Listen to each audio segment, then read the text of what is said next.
I think there's been a misunderstanding that America First is kind of an insular thing. You see, actually, a global Anglosphere movement trying to retake their countries from a group of globalists, don't you? How is that project progressing? Well, it's more than just the Anglosphere. Remember, America First is really saying an American economic policy and trade policy, and really in our national security policy, that we're not an imperial power. What if it's in the vital national security interest of the United States? It'll be in the vital national security interest of our allies. And that's why NATO is so important, and that's why President Trump has gone out of his way to make sure that NATO is more robust. We've put more money into NATO. The countries are standing up, as Stoltenberg has, requested in this 2% that got passed under the Obama administration or passed during his time. This is whether it's in NATO, whether it's in the Persian Gulf, whether it's around the South China Sea, or up in the Northwest Pacific. And those four hotspots, it's America working with their allies, not these areas, whether it's Europe, the Persian Gulf, the South China Sea, or in the Northwest Pacific, being protectorates of the United States.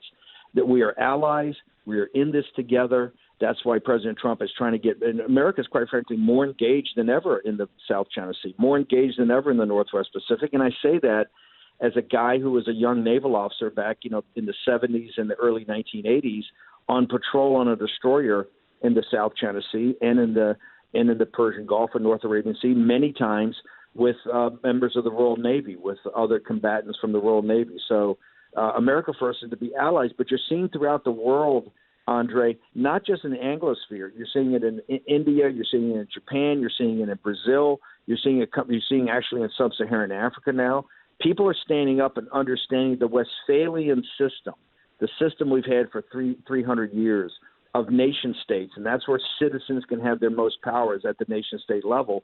That's being reinforced, and that's what's so really magnificent, I think, about what's happening in Brexit, that the United Kingdom and the people in England and in Wales and Northern Ireland, in Scotland are showing the way of how this is done. So that's, this whole thing of America First being isolationist is the exact opposite of what it is that the United States is not an imperial power, we're a revolutionary power, and America First, I think, is to reinforce the latest revolution, which is about nationalism and populism.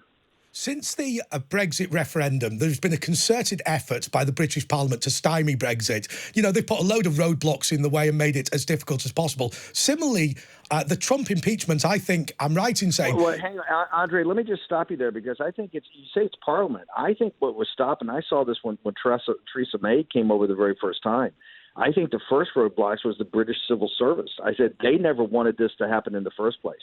I think people, and I'm not a deep state guy, but I think it really needs a time of reflection and really investigation into the British civil service and your mainstream media, the opposition party media, which is so overwhelming in the United Kingdom. The people in Parliament, to me, were just instruments of that. That really would stop Brexit. They had no intention. When we first met Theresa May and her government first came over the people, it was pretty obvious to me they saw Brexit as an obstacle to be overcome, not an opportunity to be seized.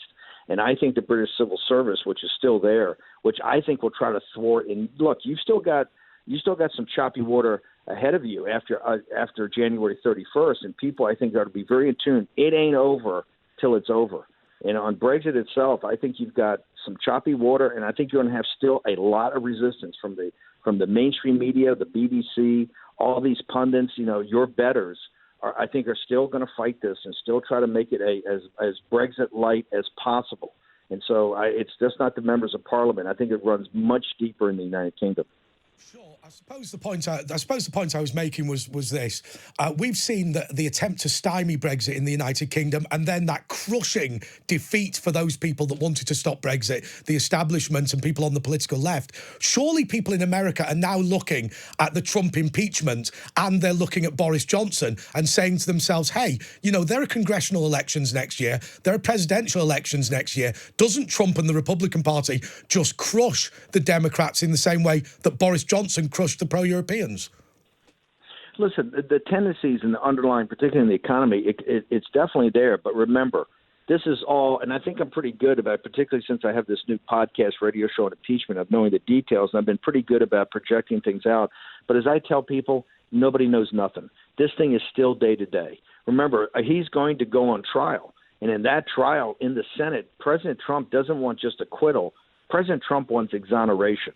He wants to be able to face his accusers. He wants to be able to go after this unelected bureaucracy that's essentially worked with the Democrats to impeach him and essentially smear his name throughout American history. We've only had two other presidents that have actually been impeached. Nixon quit before having the smear of impeachment on him. And President Trump wants just not to be acquitted. He wants to be exonerated by the Senate trial in January and February, and he wants to be vindicated at the polls. So, yes, I think it plays very well.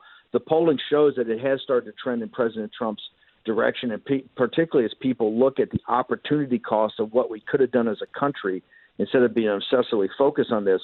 But, Andre, and this is why it makes it so dramatic, every day something else comes up. And so this trial in the Senate, I think, is going to be a cliffhanger. I think it's really good, particularly if President Trump tries to enforce to have witnesses, if he forces to have the whistleblower, if he forces to have the Biden show up, and then they force to have some people on the staff, I think this really will turn into the trial of the century. But, yes, I think next November looks good. But like I said, every day is a new day. So let me get this right in terms of my understanding. What's happened in Congress is that they have interviewed the witnesses in a room that's supposed to be intended for intelligence briefings. I don't know, it's like lead-lined or something in the basement.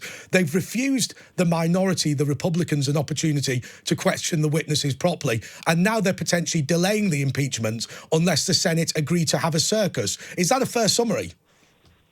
Yeah, I think first off, in our Capitol down below, and I was actually, during the Mueller investigation in the House Intelligence, I went down there for, I think, 20, 25 hours.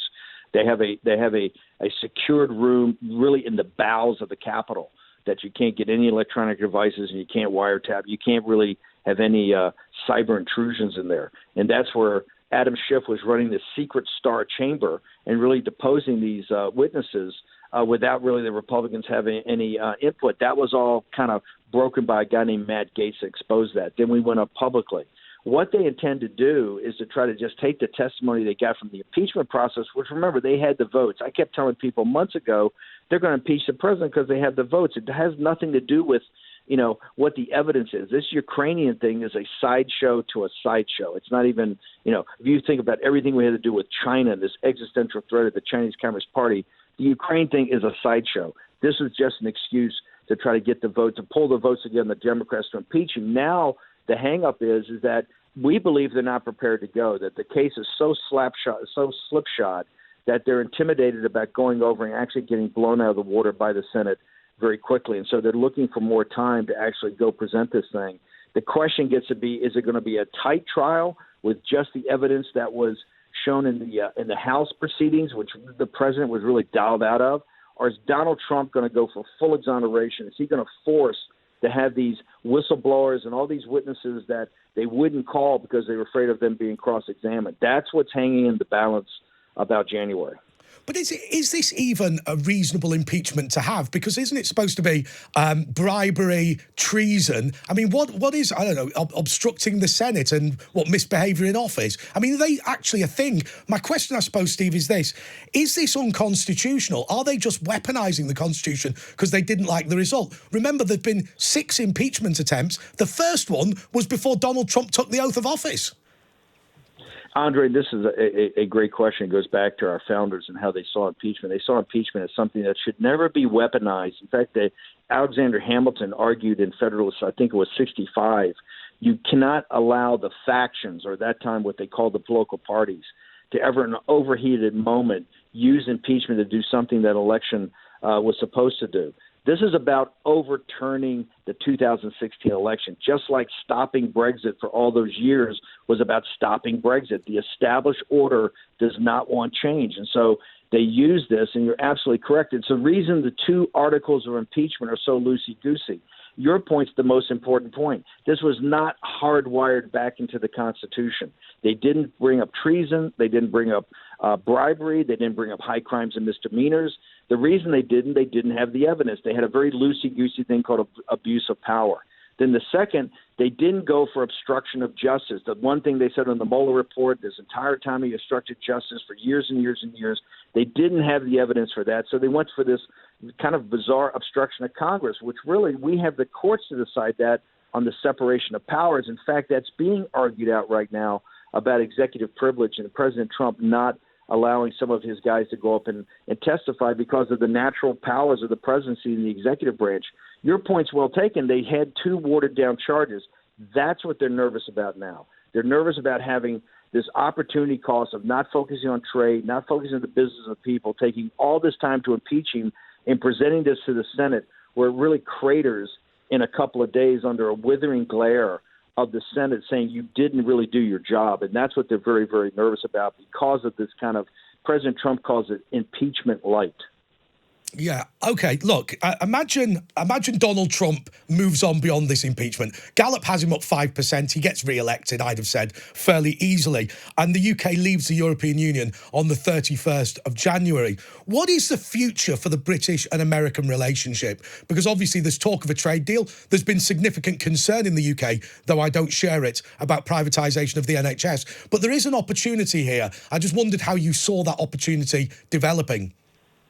Well, I think it'd be great. I mean, when Theresa May and the team came over in the first really couple of weeks of the Trump administration, I mean, we offered up, and they said there were rules that precluded it. Although I thought that was technically a over interpretation.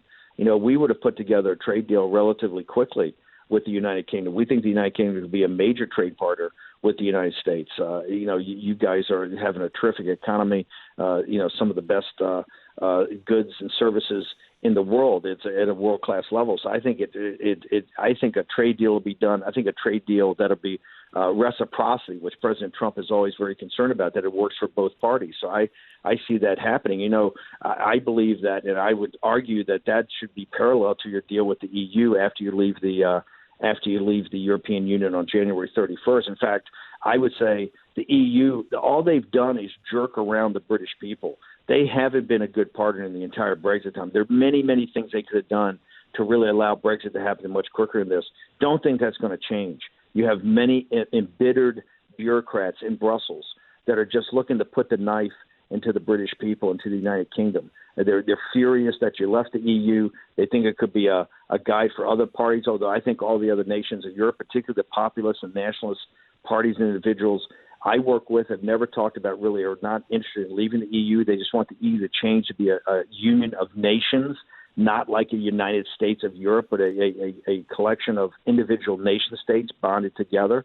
So I think the future is terrific. I think the question is going to be, for the British people, what is Johnsonism going to be? You know, where is Boris Johnson going to take the country? But I think right now you've got the wind to your backs, and you have a partner in the United States, a huge trading partner. We're already allies militarily. I think we see the world the same way. I think the view on China, this rising existential threat that's trying to basically rip the manufacturing base out of Europe in the United States under this kind of totalitarian dictatorship of group of gangsters in the Chinese Communist Party, is what we got to confront in the future. So I think 2020 and beyond could be just terrific for the British people and for the American people, and particularly as allies and trading partners. What is Johnsonism to you then? Have you got a fully formed opinion on that? Because to me, I find it a bit strange. I suppose going back to Benjamin Disraeli, where you had the rich southern agrarian people and the working class northern traders moving in together. It feels like a period like that to me, but I've not yet reconciled what I see the future of Boris Johnson being. Have you? Well, listen, I've said for a long time, you know, that I thought Boris, and I'm on the record on many, many occasions saying I thought, you know, early on when it didn't look like he would be the guy who would come forward, I thought he'd be a terrific prime minister. I think his understanding of history, I think his understanding of the British people, and clearly what he did in this election was pretty extraordinary. Look, I'm very close to Nigel Farage, and I understand Nigel's, and I'm a populist and I'm a nationalist.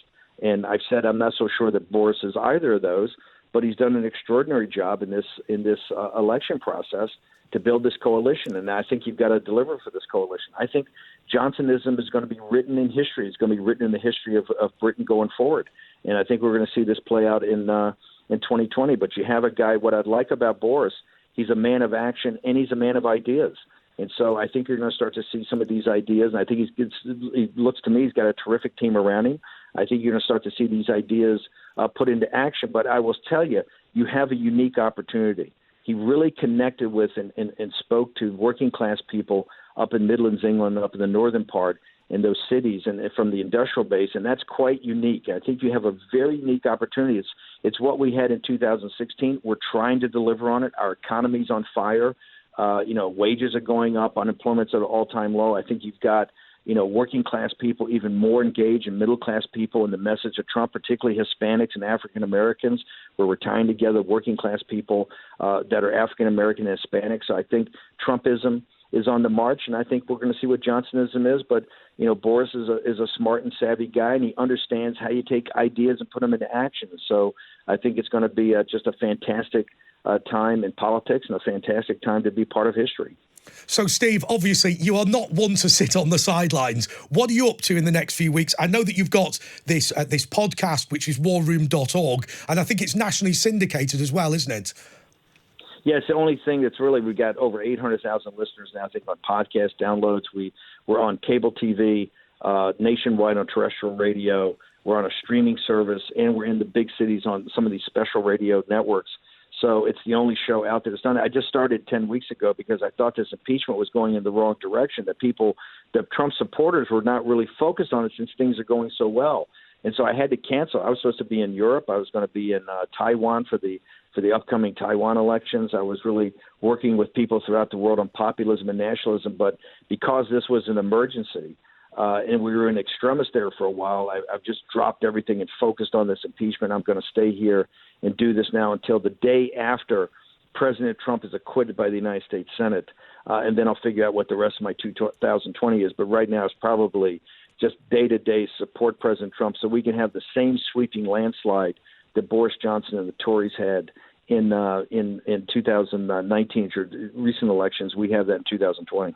Do you know, Steve, I was going to let you go, but I just wanted to ask one more question, which might sound minor, but I think it's important. You've previously talked about the party of Davos, and Boris Johnson has told his government ministers that they're not allowed to go to the World Economic Forum in Davos because they should be representing the people, not drinking champagne with billionaires. What is the significance of this reference? What do talk radio listeners need to know?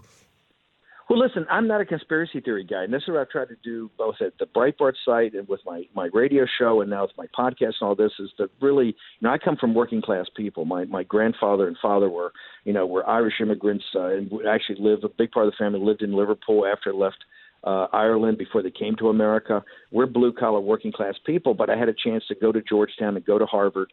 And one of my missions is to make sure we explain stuff so working class and middle class people understand it and can make it part of that knowledge part of their lives. The party of Davos, it's not a conspiracy theory. It's out there. That's kind of the financiers, the corporatists, the law firms, the accounting firms, they all go to this World Economic Forum, and that's where these relationships are built, and that's how the world system that people, the city of London, Wall Street, Hollywood, Washington, D.C., it's the way the system goes, and it's the system has really created a capitalism that's oligarchs and serfs, that working class and middle class own less and less and have less economic security. I think it's very powerful, particularly that Boris has really never been a populist or really a nationalist.